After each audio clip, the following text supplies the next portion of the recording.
그런데 외국인은 전체적으로 보면 한국 증시를 떠나고 있습니다.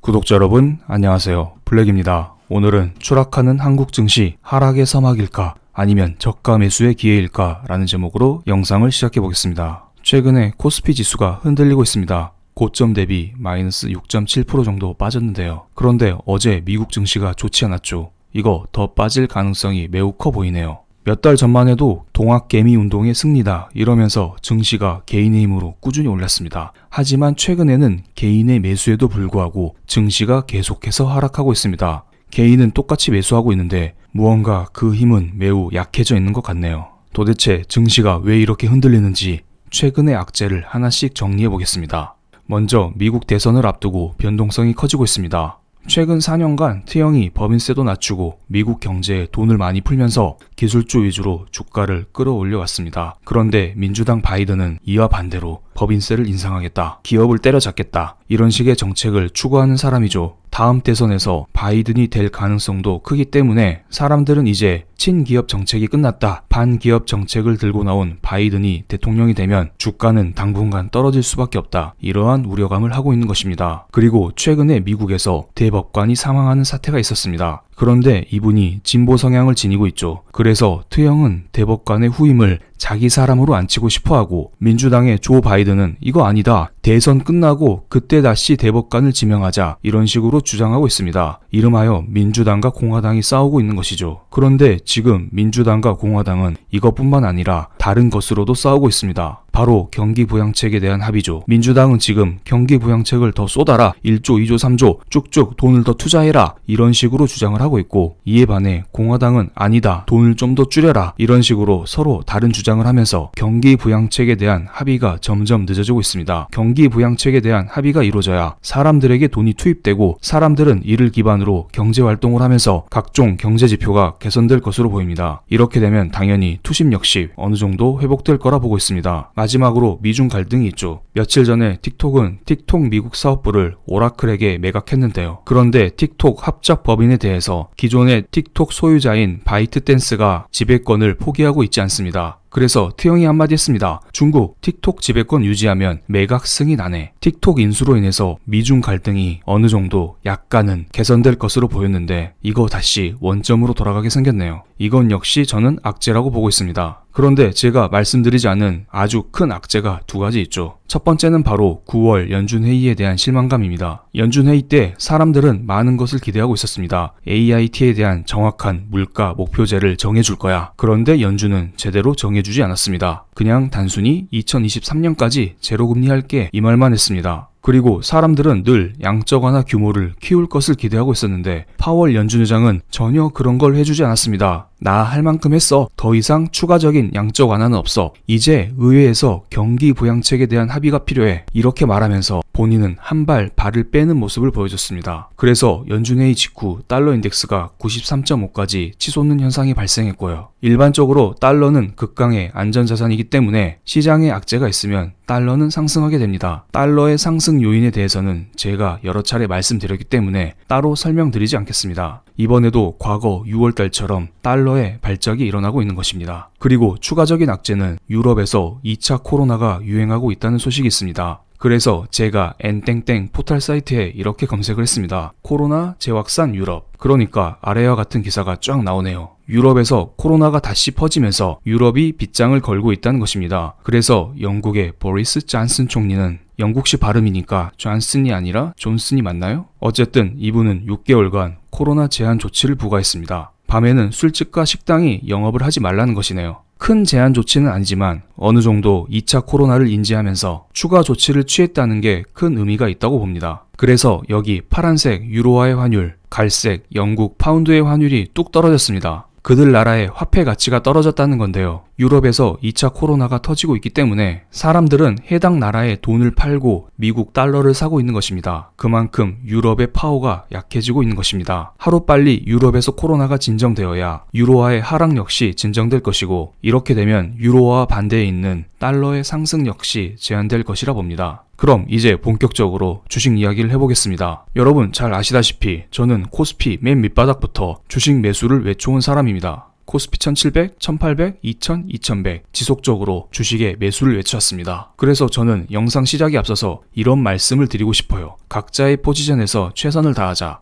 코로나 때문에 사람들은 이런 생각을 하고 있어요. 경제가 지금 박살났는데 무슨 주식이냐? 주식은 폭락해야 된다. 코스피 1000, 코스피 500 쭉쭉 떨어져라. 이렇게 주장하는 사람이 많습니다. 이렇게 주장하는 사람들은 이 영상을 보고 그냥 이렇게 되기를 기도하시면 됩니다. 왜냐하면 앞으로 코로나는 계속해서 존재할 것이기 때문입니다. 우리와 함께 가는 것이죠. 지금 영국에서도 재확산이 이루어지고 있고 미국에서도 날마다 코로나 신규 확진자 수가 4만 명 이상 나오고 있는 상태입니다. 한국에서도 다시 100명을 돌파했습니다. 어쨌든 코로나는 늘 우리 곁에 있기 때문에 코로나 때문에 주식을 못 사신 분들은 그냥 계속해서 기존의 포지션을 유지하시기 바랍니다. 어쨌든 저의 생각을 들려드리면서 본격적으로 영상 시작하겠습니다. 참고로 지금 말씀드릴 내용은 개인적인 생각이기 때문에 참고로만 봐주시기 바랍니다. 참고로만요. 지금 전 세계적으로 디플레이션이 심각합니다. 그리고 연준은 장기간 제로금리를 외쳤고요. 그런데 여기에서 연준이 추가적인 통화 정책을 발표하고 있지 않습니다. YCC, 마이너스 금리, 혹은 구체적인 물가 목표 타겟을요. 그래서 지금 증시가 미친 듯이 흔들리고 있는 것입니다. 저는 개인적으로 연준이 장기간 제로금리를 유지하고 있는 한 증시는 계속해서 우상향할 것으로 보고 있습니다. 물론 지금은 연준의 추가적인 통화 정책이 나오고 있지 않기 때문에 일시적으로 증시가 출렁이고 있지만요. 그리고 지금 경제 위기 이후에 이제 막 반년이 지났습니다. 무슨 증시의 반등이 반년하고 끝나나요? 아직은 끝이 아닙니다. 증시의 우상향을 멈추기에는 아직 무언가 부족해 보입니다. 여기 나스닥 지수 월봉 차트를 보겠습니다.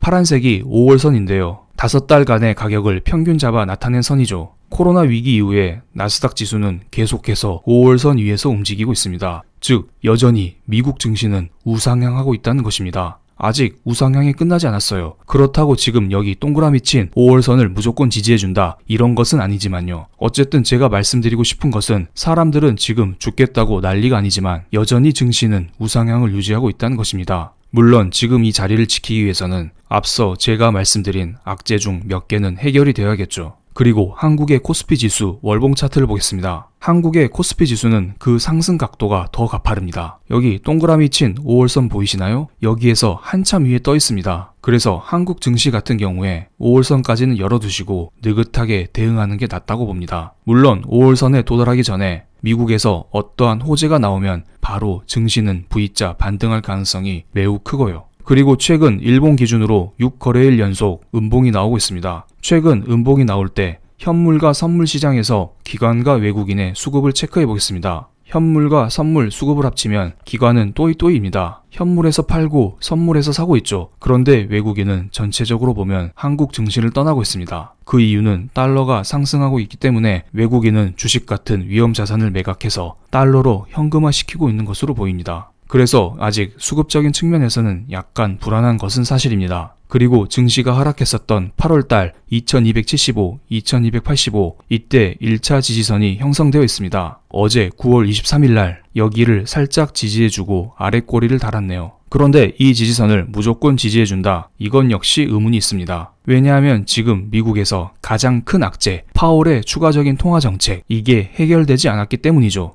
영상 초반에 말씀드렸던 이 악재는 잔챙이 악재에 불과합니다. 미국 대선, 대법관 후보, 경기부양책, 틱톡 이런 것들은 악재긴 악재지만 메인 악재가 아니에요. 진짜 악재는 하나입니다. 아니죠. 하나 더 껴서 2개라고 부르겠습니다. 이것은 제가 이번 주 초 멤버십 게시판에 정리드렸던 악재의 내용입니다. 하락의 70%를 차지하고 있는 게 연준회의에 대한 실망감입니다. 그래서 저는 시계를 2018년 10월로 돌려봤습니다. 이때에도 연준에 불만이 있어서 시장은 주식을 아래로 끌어내렸습니다. 제 기억에 나스닥이 20% 이상 하락했던 것 같네요. 한국 증시도 20% 이상 떨어졌었죠. 그런데 지금 보세요. 지금 한국 증시는 6% 정도만 떨어졌습니다. 그럼 앞으로 여기에서 20% 더 떨어진다는 건데요. 과연 이렇게 될지 지켜볼 필요는 있습니다. 앞으로 게시판을 통해서 날마다 꾸준히 체크해드리겠습니다. 그리고 두 번째는 약간 부수적인 악재인데요. 유럽의 코로나 재확산입니다. 이것 때문에 유로화가 약세로 돌아섰고 달러는 반대로 강세로 돌아섰습니다. 이게 증시 하락에 불을 지폈다고 보고요. 증시 하락 요인의 30% 정도를 차지한다고 봅니다. 어떻게 보면은 지금 연준회의에 대한 실망감의 비율을 높여야 될 때라고 봅니다. 어쨌든 이러한 문제가 해결되지 않는 한 지금 증시는 계속해서 출렁일 가능성이 큽니다. 그래서 지금 사람들은 파월의 입만 바라보고 있는 것이고요. 그래서 제가 앞서 말씀드렸던 5월선이니 2275니 이런 지지선이 모두 의미가 없기도 합니다. 왜냐고요? 지지선이 있으면 뭐합니까? 파월 연준의장이 입 딱 닫고 가만히 있으면 그러한 지지선은 다 깨고 내려갈 것이기 때문이죠. 어쨌든 우리는 그의 입을 바라볼 필요가 있습니다. 그리고 어떤 분은 여기에서 이런 이야기를 합니다. 한국은 추가적인 악재가 있다. 대주주 양도세 비상. 앞으로 대주주 양도세 때문에 한국은 연말에 갈수록 주식은 더욱더 떨어질 것이다. 이런 말을 하고 있습니다. 다음 영상은 대주주 양도세에 대해서 다뤄보는 시간을 갖겠습니다. 그럼 오늘 영상 여기서 마치겠습니다. 감사합니다.